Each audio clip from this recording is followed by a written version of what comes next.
Hello guys, আসসালামু আলাইকুম। আজকে আমি তোমাদেরকে যে বিষয়টি নিয়ে যে ভিডিওটা দেখাবো সেটা হচ্ছে তৌহিদ আফ্রিদিকে নিয়ে। গাইস, তৌহিদ আফ্রিদি এমন কোনো অন্যায় করে নাই, সেটা এখন বুঝতে পারতেছি। সমস্ত প্রকার অন্যায় করেছে, সে এমন পর্যায়ে অন্যায় করেছে যে প্রত্যেকটা মানুষ তার শাস্তি চাইতেছে। তার লোক দেখানোর যে এত দান খয়রাত, এত মানুষের ভালোবাসা, আজকে সে সব হারায় ফেলছে। কারণ তার এমন পর্যায়ে অন্যায়টা হয়ে গেছে যে মানুষ আজকে তাকে ঘৃণা করতেছে, মানুষ আজকে তাকে ভালোবাসতেছে না। এমনকি তার বন্ধু বান্ধব যারা আছে তারা কেউ কিন্তু তাকে ভালোবাসতেছে না। কারণ একটাই ভাই, সে অন্যায় করতে করতে এমন পর্যায়ে চলে গেছে, প্রত্যেকটি মানুষ তার দিকে আঙ্গুল তুলে। একটি কথা মাথায় সব সময় যারা রাখে নাই তারাই বিপদে পড়ছে। আল্লাহ ছাড় দেয় কিন্তু ছেড়ে দেয় না। গাইস, আজকে সেই ব্যক্তি যে বিপদে পড়ছে, বিপদে পড়ার পর তার আপনজন নিকটজন কেউ কিন্তু কাছে নাই, সবাই দূরে চলে আসছে। যে বন্ধু বান্ধব তার সঙ্গে কাজ করেছিল আজকে তারাও চলে এসেছে, কারণ সেই ব্যক্তি অন্যায় কাজ করেছে। গাইস, অন্যায় কিন্তু কখনো ছাড় পাবে না। যারা অন্যায় করবে, যারা অন্যায় করতে আছে তারা কখনো ছাড়বে না।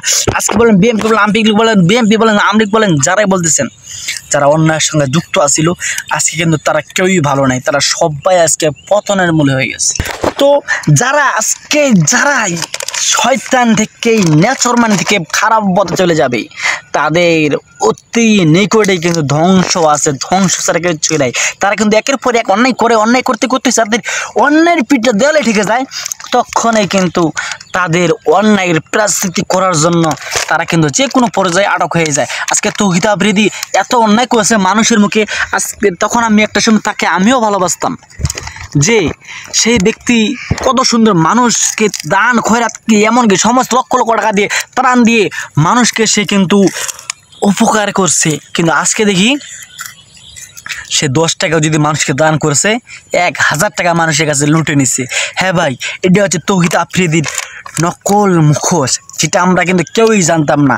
সেই ব্যক্তি এমন পর্যায়ে হয়ে গেছে, সে কিন্তু এমন পর্যায়ে তার নোংরামিটা হয়ে গেছে।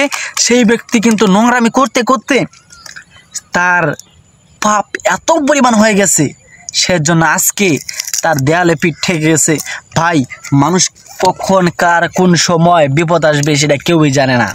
তাই তোমাদেরকে বলি, যারা যখন যা কিছুই করো না কেন, অন্যায় কাজ করবা না, পাপ করবা না, মানুষের প্রতি জুলুম করবা না। যদি জুলুম না করো তাহলে তুমি সব সময় জিতবা, মানুষ তোমার পাশে থাকবে, মানুষ তোমাকে ভালোবাসবে।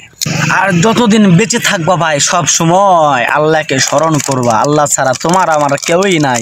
যত বড় বিপদ আসবে, মুসিবত আসবে, একমাত্র আল্লাহকে স্মরণ করবা। আল্লাহ ছাড়া তোমাকে আমাকে নাজাত করার মতন কেউই পারবে না, আল্লাহ ছাড়া। ধন্যবাদ।